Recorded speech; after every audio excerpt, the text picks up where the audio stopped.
Oke, Assalamualaikum warahmatullahi wabarakatuh.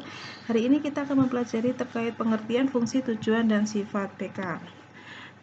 Pengertian bimbingan, di sini ada beberapa tokoh yang memberikan arti bimbingan ya. Ada Miller mengartikan bimbingan sebagai proses bantuan terhadap individu untuk mencapai pemahaman diri, untuk menyesuaikan diri secara maksimum di sekolah, keluarga, dan masyarakat.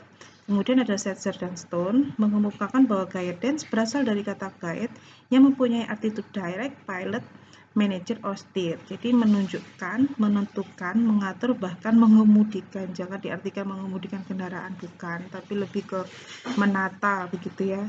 Nah, di sini ada Winkle mengemukakan bahwa guidance mempunyai hubungan dengan guiding. Apa itu guiding? Ya ini, ada showing away, ada leading, conducting, giving instruction, regulating, governing, dan giving advice. Kurang lebih artinya sama, jadi mengajak individu untuk memahami dirinya sendiri serta mencari solusi begitu ya. Cara memberikan solusinya apa? Di sini hanya seputar bimbingan. Jadi hanya menunjukkan, mengarahkan begitu saja. Nah, sekarang bagaimana dengan konseling? Konseling merupakan suatu proses untuk membantu individual mengatasi hambatan-hambatan perkembangan diri dan untuk mencapai perkembangan optimal kemampuan pribadi yang dimilikinya. Proses tersebut dapat terjadi setiap waktu. Nah, McDaniel mengemukakan bahwa konseling itu suatu rangkaian pertemuan langsung dengan individu. Jadi di sini hanya ada konseling itu proses harus ada komunikasi dua arah gitu ya, dibandingkan dengan bimbingan. Kalau bimbingan itu bisa terjadi hanya satu arah, misalkan saya memberikan bimbingan, memberikan arahan, seperti memberikan seminar gitu, memberikan misalkan pihak kepolisian memberikan penyuluhan ya terkait bahayanya narkoba. Nah, seperti itu. Itu adalah bimbingan. Tapi kalau bagaimana dengan konseling? Konseling itu harus ada komunikasi dua arah. Jadi harus ada pertemuan intens antara klien dengan konselor. Fokusnya di sini adalah mengatasi hambatan-hambatan. Nah, ada hambatan-hambatan harus diselesaikan supaya mencapai perkembangan yang optimal. Saya lanjutkan. Jadi dulu itu ini adalah proses perkembangan konsepsi bimbingan dan konseling. Yang pertama, di sini pelayanan bimbingan belum mencakup pelayanan konseling. Hanya proses bimbingan saja yang terjadi. Gambar yang kedua, pelayanan bimbingan ini sudah meliputi pelayanan konseling sebagai salah satu bentuk pelayanan bimbingan. Jadi konseling ini merupakan salah satu bentuk dari pelayanan bimbingan. Bagaimana dengan gambar ketiga? Selanjutnya ya, pelayanan bimbingan dan konseling saling berhimpitan. Periode keempat dan kelima. Dan bagaimana dengan gambar keempat? Pelayanan konseling meliputi seluruh pelayanan yang dahulu disebut bimbingan dan konseling. Jadi apa bedanya bimbingan dan konseling? Jelas beda. Bila konseling itu pasti akan ada bimbingan. Tapi bagaimana dengan bimbingan? Di dalam bimbingan itu belum tentu ada proses konseling.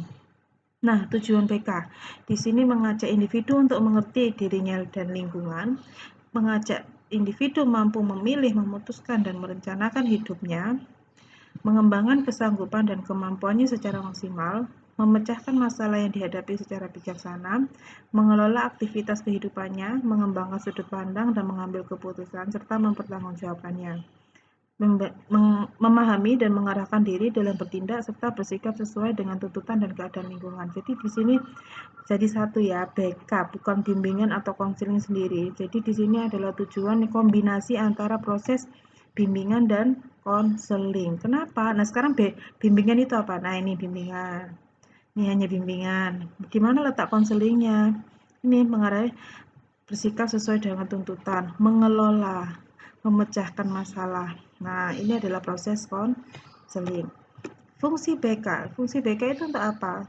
Sebetulnya dari awal sudah saya di pengertian, kemudian di tujuan itu sebetulnya kurang lebih sudah saya jelaskan, cuma di sini lebih dibuat poin-poin ya. Jadi fungsi BK itu ada pemahaman. Apa itu pemahaman? Jadi di individu itu diminta untuk memahami dirinya sendiri, ya.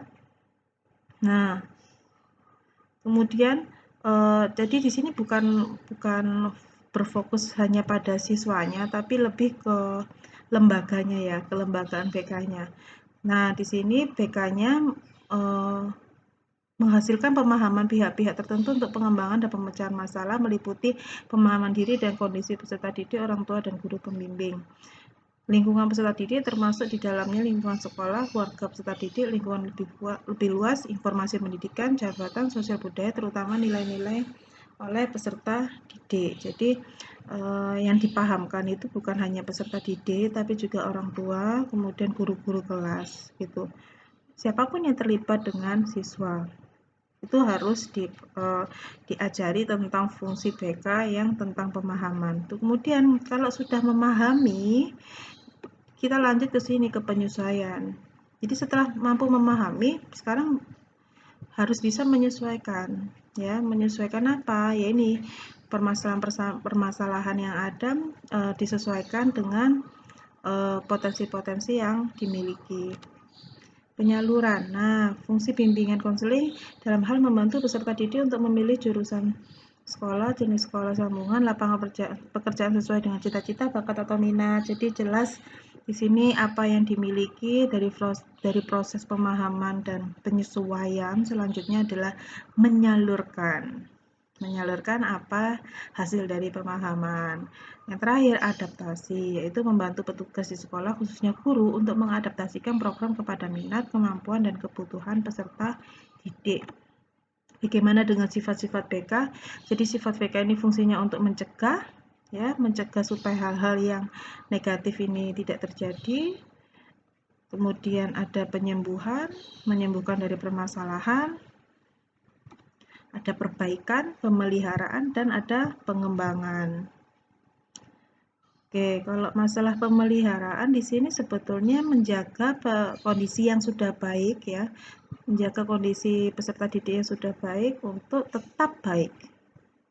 Gitu. Kalau mengembangkan, jelas mengembangkan potensi dan kondisi positif dalam rangka mengembangkan dirinya secara mantap dan berkelanjutan. Ada beberapa kesalahpahaman dalam BK ya. Ada miskonsepsi begitu. Jadi coba dibaca, di sini ada cukup banyak kesalahpahaman dalam BK. Ada bimbingan dan konseling disamakan saja dengan atau dipisahkan sama sekali dari pendidikan. Konselor di sekolah dianggap sebagai polisi sekolah. Ini ya yang nomor 2 yang sering sekali ditemui. Yang ketiga, bimbingan dan konseling dianggap semata-mata sebagai proses pemberian nasihat, padahal lebih dari itu. Bimbingan konseling dibatasi pada hanya menangani masalah yang bersifat insidental, padahal tidak ya. Tadi kan ada jelas fungsi pemahaman, penyesuaian, penyaluran, dan pengadaptasian. Jadi lebih dari hanya mengatasi masalah-masalah yang tiba-tiba ada, tiba-tiba muncul itu tidak, tapi lebih ke perawatan juga. Bimbingan dan konseling dibatasi hanya untuk klien-klien tertentu, tidak ya. Cuma kalau di lingkungan sekolah ya memang targetnya adalah peserta didik. BK melayani orang sakit atau kurang normal, padahal tidak juga. Semua anak yang normal, anak yang baik-baik saja, semua adalah butuh dari BK. BK bekerja sendiri tidak, karena memang harus bekerja sama dengan guru, dengan sekolah, dengan masyarakat. Konselor harus aktif, sedangkan pihak lain pasif tidak. Yang komunikasi yang bagus adalah komunikasi dua arah. Jadi konselor dan klien ini harus bekerja sama, harus mau terbuka, semuanya harus terbuka. Supaya apa? Supaya masalah dari klien dapat teratasi dengan sempurna.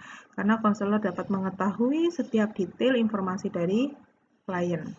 Nomor 9, menganggap pekerjaan BK dapat dilakukan oleh siapa saja. Sebetulnya yang ahli adalah orang yang punya license konselor ya, atau sarjana BK. Tapi karena prinsipnya adalah setiap guru adalah pembimbing, maka memang guru kelas itu memang ya ini apa fungsinya mata kuliah ini ya memang mengajak kamu supaya mampu menjadi tanda kutip ya, menjadi konselor siswa.